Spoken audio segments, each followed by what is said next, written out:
Smart learning with Ritu ma'am. Class 11 students का maths का second chapter relations and functions आगे continue करते हैं। प्रीवियस वीडियोस में मैंने आपको कार्टेशियन प्रोडक्ट ऑफ सेट समझाया था, उसके बाद हमने एक्सरसाइज 2.1 करी, फिर रिलेशन समझा, 2.2 एक्सरसाइज करी। अब उसको आगे कंटिन्यू करते हैं, फंक्शंस करेंगे, समझेंगे और फिर एक्सरसाइज 2.3 कंटिन्यू करेंगे of NCERT book. Look here, first of all what is function? Function is a special type of relation. What is the condition for a relation to be function? Here it is. Every element of set A has one and only one image in V. दो condition हैं, समझो कि पहली बात तो पहले set A set के सारे एलिमेंट की इमेज होनी चाहिए। सेकेंड कंडीशन, और इमेज भी one and only one unique image होनी चाहिए। ऐसे रिलेशन को हम कहेंगे फंक्शन, और फंक्शन को डिनोट करते हैं इस तरह से, f सच है a to b। f is a function from a to b। इसको समझने के लिए मैं आपको एक एरो डायग्राम से समझाती हूँ। Here it is 1 2 3 4, here 5 6 7। Suppose ये हमारा फंक्शन रिलेशन है, ठीक है, रिलेशन तो है लेकिन ये फंक्शन नहीं है। क्यों नहीं है?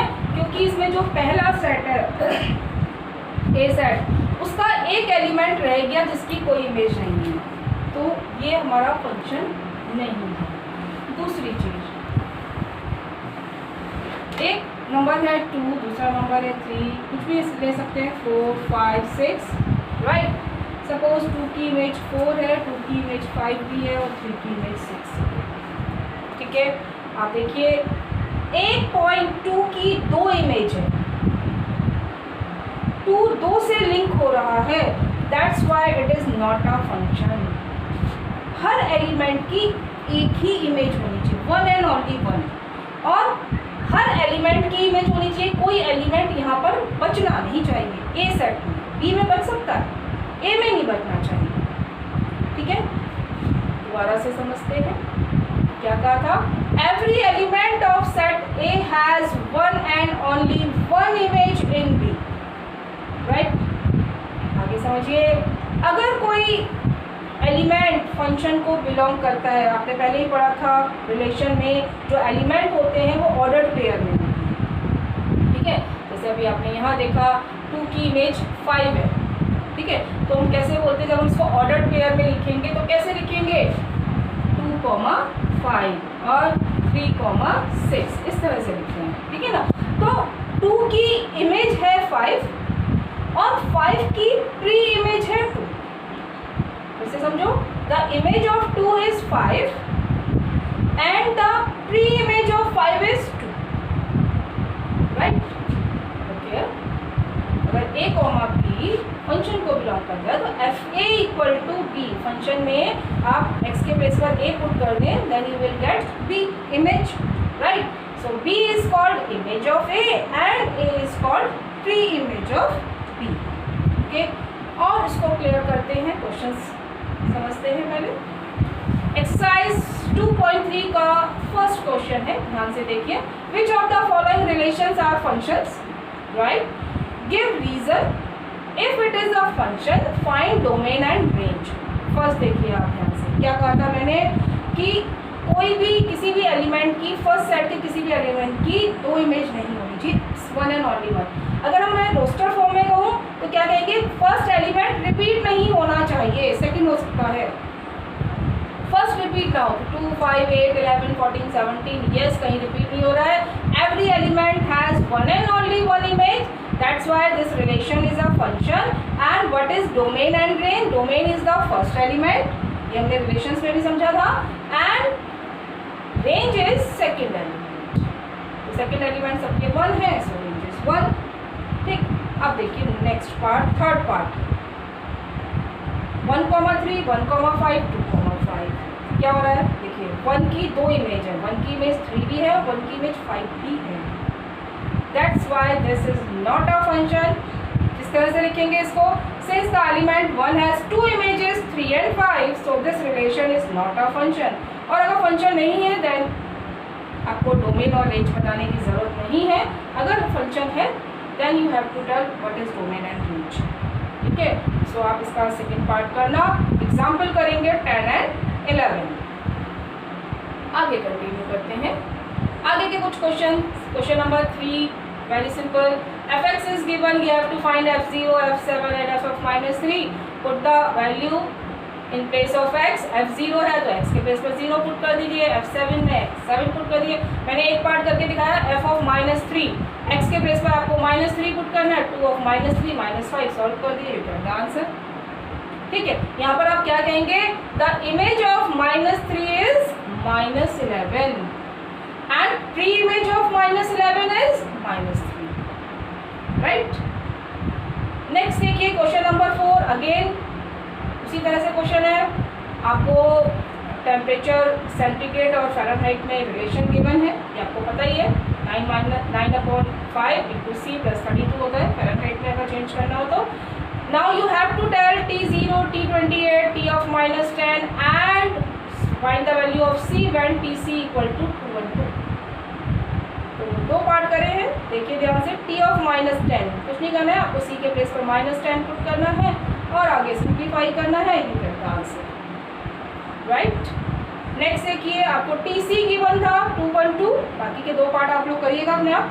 TC 212 गिवन है तो TC की वैल्यू है 9/5C प्लस 32, सिंप्लीफाई करना है, then you get C equal to 100। Simple है, तो सिंपल कैलकुलेशन है। अब जो इम्पोर्टेंट क्वेश्चन जो इसमें पूछे जाते हैं उन्हें समझिए। उसको समझने से पहले कुछ और थोड़ा सा कॉन्सेप्ट है, real valued function and real function. समझना ध्यान से, रियल वैल्यूड फंक्शन जिसमें फंक्शन की वैल्यू रियल आए, that is real valued function. Function की वैल्यू का मतलब range. If range of the function is R और इट्स सबसेट, R का कोई सबसेट हो या R हो, then that function is known as real valued function. मैं बता रही हूँ, फंक्शन की वैल्यू रियल आए मीन्स रेंज रियल आए, ठीक है। लेकिन अगर डोमेन भी रियल हो, डोमेन जो हम x की वैल्यू लेते हैं अगर वो भी रियल है और रेंज भी रियल आ रही है, मीन्स उसके आंसर भी रियल आ रहा है और हम x की वैल्यू भी रियल पुट कर रहे हैं, then that type of function is known as real functions. Okay, अब आगे देखिए, अब यहाँ पर आपको कुछ रियल फंक्शंस गिवन है। f(x) equal to x, x is real number, here you have to find the range. This is the 5th question and 3rd part, question number 5, third part, right? और इसका 3rd part मैंने इसलिए लिया है, पहले मैं easy question से start कर रही हूँ। तो f(x) इक्वल टू x आपको गिवन है, ठीक, और आपको इसमें क्या फाइंड करनी है, रेंज फाइंड करनी है। फाइंड रेंज, रेंज का क्या मतलब है पहले तो आप ये समझो। जो f(x) की वैल्यू आएंगी, डोमेन जो आप x की वैल्यू पुट करोगे, that values is known as domain, और जो वैल्यू पुट करने के बाद जो फंक्शन की वैल्यू आएगी that is known as range, ठीक। अब f(x) इक्वल टू x है, x रियल नंबर है, तो इसमें हम डोमेन और रेंज फाइंड करने के लिए क्या करते हैं, हम f(x) को y कर लेते हैं कि हम ऑर्डर पेयर में x, y लेते हैं ना, तो जो y होता है दैट इज f(x) की जगह y लिया, y इक्वल टू x है। अब सिंस x रियल नंबर है और x y के इक्वल है तो y भी कैसा हो गया, रियल नंबर, सिंपल, ठीक है। और जब y रियल है, आपके फंक्शन की वैल्यू रियल आ रही है, तो रेंज क्या हो गई, R means set of real numbers, और आप इसको सेट बिल्डर फॉर्म में भी लिख सकते हैं, y such that y belongs to R। Okay, next part देखिए, first part, find range f(x) equal to 2 - 3x। फिर वही काम किया, इसको y लेट करा, y लेट करने के बाद आप इससे x की वैल्यू निकालो। क्या करना है आपको, ध्यान से सुनना, y लेट करने के बाद आपको यहाँ से x की वैल्यू निकालनी है। अब देखो 3x की वैल्यू आ गई 2 - y, x आ गया 2 - y/3। अब x की हेल्प से आप y की वैल्यू बताएंगे। x का क्या कंडीशन गिवन है, x greater than 0, it means जब x ग्रेटर देन 0 है तो means 2 - y/3 should be greater than 0। ध्यान से समझना आगे के स्टेप। क्रॉस मल्टीप्लाई करेंगे, 3 0s 3 और 0 0, ठीक, मिस्टेक नहीं करना। So 2 minus Y is greater than 0, Y की साइड चेंज करी 2 ग्रेटर देन वाई।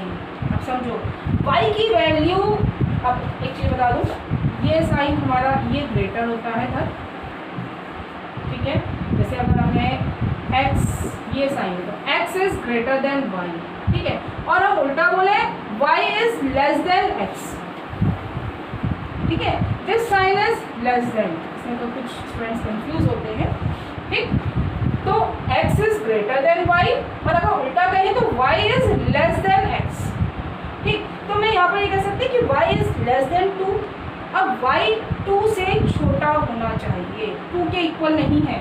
मैंने आपको सेट्स में इंटरवल्स लिखने समझाए थे, ठीक, कैसे लिखते हैं, y लेस देन 2, आप इसको इंटरवल फॉर्म में कैसे लिखेंगे, 2 से छोटी सारी वैल्यूज 1 0 -1 -2 सारी नेगेटिव है, तो -∞ to 2।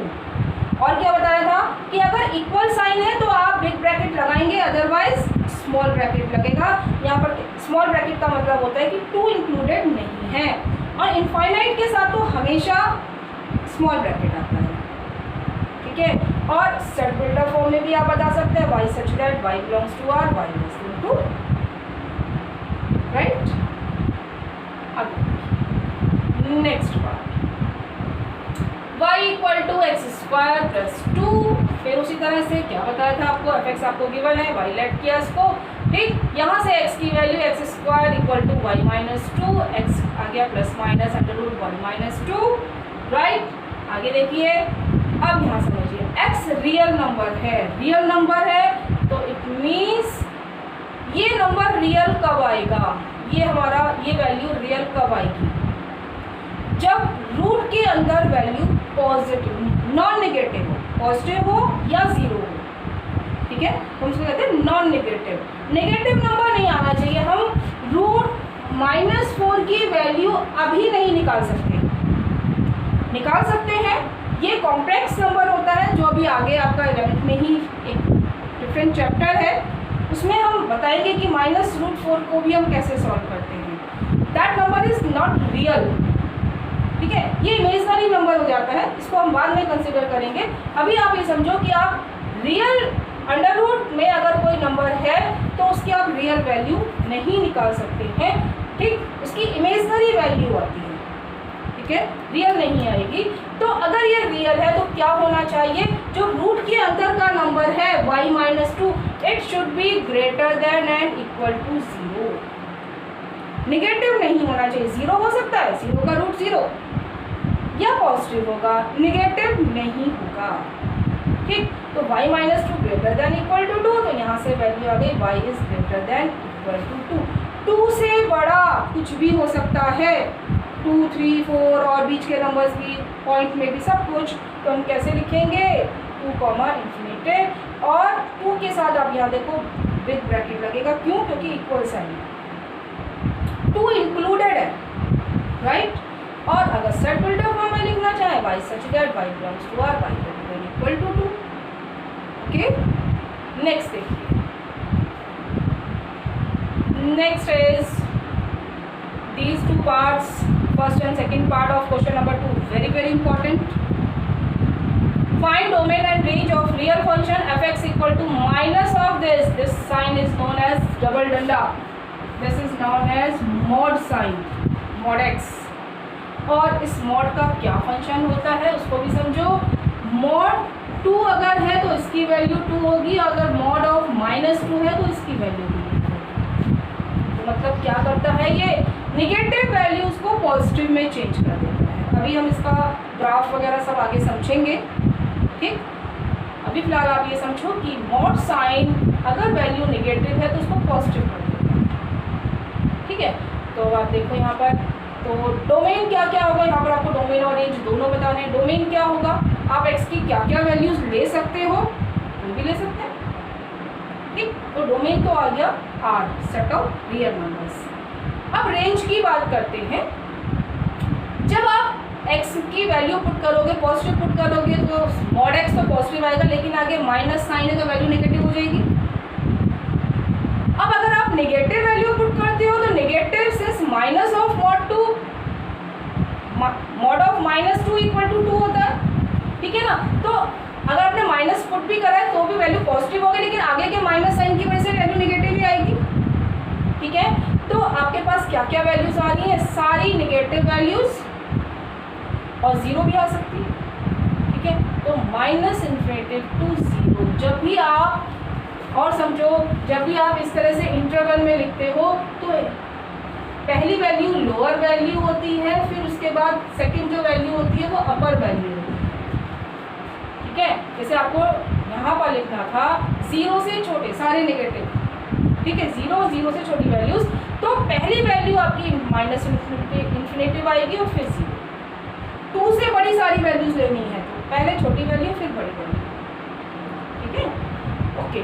सो रेंज आ गई। नेक्स्ट पार्ट देखो, again very important, fx = 9 - x²। अब आप समझो कि आप x की क्या क्या वैल्यूज ले सकते हो। यस, क्या क्या वैल्यूज ले सकते हैं आप यहाँ पर। फंक्शन हमारा रियल है, पहली कंडीशन रियल फंक्शन है। क्या बताया था कि रियल फंक्शन किसे कहते हैं, जिसमें x की वैल्यू भी रियल हो और जो सॉल्व करके आए वो भी रियल हो, मतलब रेंज भी रियल हो, डोमेन भी रियल हो, ठीक है। तो यहाँ पर रियल वैल्यू कब आएगी, जब 9 - x² > 0 होगा। नेगेटिव पर रियल नहीं आएगी, अभी आपको समझाऊंगा, ठीक है। तो 9 - x² > 0, 9 > x²। अब सबसे इम्पोर्टेंट पार्ट यहीं पर ही है, इसीलिए ये क्वेश्चन बहुत इंपॉर्टेंट है, समझो ध्यान से। x² की वैल्यू लेस देन 9 है, लेस देन और इक्वल टू 9 है। कौन कौन सी वैल्यूज आप ले सकते हो।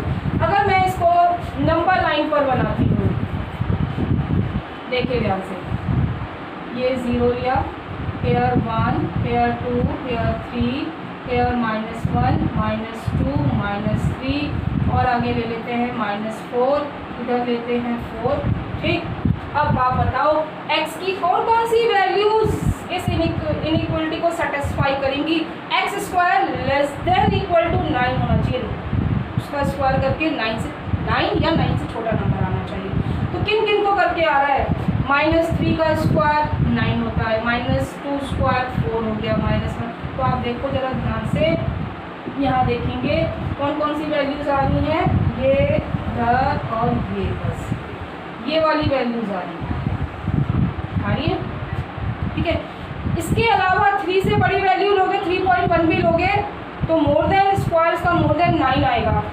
यहाँ -3 से -3 और आगे इधर बढ़ते चले जाओ -3.1 तो भी आपकी वैल्यू मोर देन 9 आएगी। बस -3 से 3 के बीच में आप कोई भी नंबर ले लो तो उसका स्क्वायर करने पर आपकी वैल्यू 9 से कम आएगी। 3 का स्क्वायर या -3 का करेंगे तो 9 आएगी। तो आपके पास कौन कौन सी वैल्यूज हुई, x lies between -3 to 3। Equal sign, since यहाँ इक्वल साइन है तो हमें यहाँ भी इक्वल, लेकिन हमें 9 भी लेना है तो वो किसको करके आएगा, -3 और 3 को, ठीक है। तो यहाँ से हमारे पास x की वैल्यूज आ गई और जो x की वैल्यूज होती हैं that is known as domain. So हमारा डोमेन हो गया -3 to 3, बिग ब्रैकेट, फिर अगर इक्वल साइन है तो बिग ब्रैकेट, राइट। अब आगे देखिए रेंज निकालिए। रेंज निकालने के लिए क्या करोगे आप, y की वैल्यू क्या लेंगे, fx को y लेंगे, लेट y = √9 - x²। यहाँ से आपको x की वैल्यू निकालनी है, स्क्वायरिंग करिए, y² 9 - x², x² 9 - y², x की वैल्यू आ गई ±√9 - y², ठीक है। जब x रियल है तो x रियल कब आएगा, जब 9 - y² > 0 होगा। अंडर रूट के अंदर की पूरी टर्म, पूरा एक्सप्रेशन जब पॉजिटिव होगा या 0, ठीक है। तो for real values of x 9 - y² > 0, 9 is greater than equal to y², ठीक। आगे समझो आप।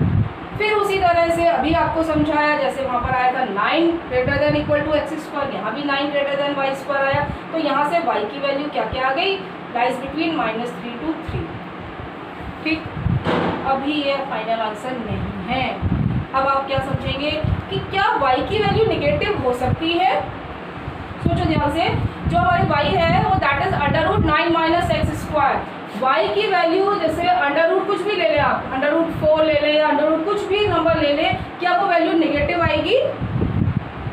नहीं आएगी। ठीक है, तो अगर यहाँ पर प्लस माइनस साइन होता तब तो ठीक था, तो पॉजिटिव नेगेटिव हो रहा है। यहाँ पर सिर्फ कोई साइन नहीं है तो मीन्स ओनली पॉजिटिव है, और रूट की वैल्यू अंडर रूट करेंगे तो वैल्यू पॉजिटिव ही आएगी। ठीक, तो y की value greater than equal to 0 can not be negative, तो यहाँ पर हम नेगेटिव वैल्यूज को छोड़ देंगे। ठीक है, इसीलिए ये क्वेश्चन इंपॉर्टेंट है। यहाँ पर स्टूडेंट्स क्या करते हैं, बस इसको आंसर लिखाते हैं, गलत हो जाएगा। ध्यान से देखिए कि जो आपका फंक्शन है वहाँ पर y की वैल्यू नेगेटिव नहीं हो सकती है, it is greater than equal to 0। तो 0 से बड़ी और 3 से छोटी क्या वैल्यू आ गई? 0,3 with open sorry close bracket. ठीक है, क्लोज ब्रैकेट मीन्स आप 0 भी ले सकते हैं और 3 भी। ठीक है, so this is the range. और अगर आप सेट बिल्डर फॉर्म में लिखना चाहें, y such that y belongs to R and y lies between 0 to। अभी इसमें और भी बहुत कुछ है, पहले आप ये एक्सरसाइज कंप्लीट करिए, फिर इसमें अभी हम ग्राफ डिस्कस करेंगे। ठीक, किस तरह से ग्राफ बनाए जाते हैं और डिफरेंट टाइप के ग्रेटेस्ट इंटीजर फंक्शन, बहुत कुछ है अभी आगे, उसको डिस्कस करेंगे। आप ये एक्सरसाइज कंप्लीट करें। कोई भी प्रॉब्लम हो तो आप कमेंट सेक्शन में कमेंट कर सकते हैं। वीडियो को लाइक ज़रूर करें और चैनल सब्सक्राइब करके बेल आइकन प्रेस करें। Thank you so much, God bless.